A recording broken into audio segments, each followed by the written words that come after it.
Hi mga kapatid, welcome back ulit sa Mac TV and Family Vlogs. For today's video, samahan nyo naman ako. Kung alam nyo itong lulutuin natin, tignan mo yung repolyo, kakulay pa ng damit ko. Ngayon ko lang talaga napansin to habang ina-edit ko itong video na to para tuloy ako sa malaking repolyo. Pero siya, magbalik tayo sa usapan mga kapatid.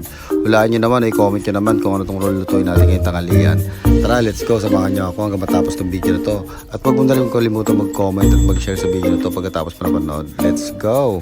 Hinati-hati ko na nga itong kalahating repolyo sa 6 na piraso. I'm sure sa part ng video na to may idea ka na kung ano itong niluluto ko. At yung kalahati nga nun, ilalagay ko mamayang gabi. At ito na nga, sinunod ko na itong patatas. Fast forward ko na rin para hindi ka mabore. Alam ko mabore kapag sobrang tagal itong video na to. 3 patatas nga lang ginamit ko rito mga kapatid. At kakatlong natin ito ng sakto. Hindi naman ganun kaliitan. Saktuhan lang ba siya? Kumbaga parang nakikita pa rin siya kasama ibang mga gulay. Bakit naman pag sobrang liit na mga kapatid? At dito nga sa part ng video na ito mga kapatid, nilaglag ko na nga ito 1.5 kilong laman mga kapatid. May sibuyas, bechet, paminta na rin ito, may lasa na ito mga kapatid. At maya maya isasabay na natin dito sa pagpapakulo itong nilagang mais, ilalaga natin na mais. Isasabay na natin siya sa pressure cooker para tipid tips na rin tayo, hindi na natin isi-separate ang pagpapakulo. Kasama na siya sa pagpapakulo ng laman. After 20 years na pagpapakulo sa mais mga kapatid at kasama ang laman, okay na ito mga kapatid.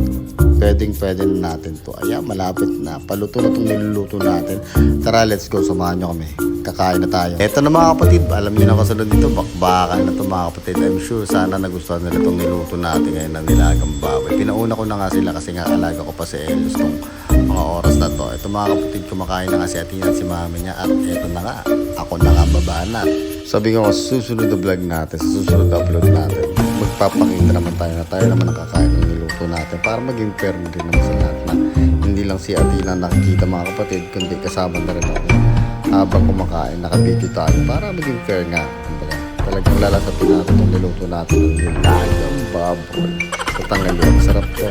Pasensya na kayo kung medyo malalaki yung subo ko. Talagang gutom na rin talaga ako yan. Kumbaga, ang oras na rin kasi mga kapatid.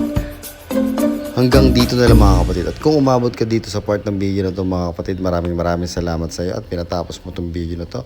At huwag mo na rin kalimutan mag-subscribe at mag-follow sa page na to at sa YouTube channel ng Mac TV and Family Vlogs. Tara, samahan nyo ako hanggang sa susunod na vlog natin. Hanggang sa mga susunod na vlog natin, samahan nyo ako mga kapatid. At maraming salamat ulit sa inyo. Sa mga patuloy na naniniwala na may mapupuntahan itong vlog na to mga kapatid. God bless sa inyo. At huwag kalimutan mag-follow at mag-like at mag-share sa video na to. Maraming salamat sa inyo mga kapatid. God bless.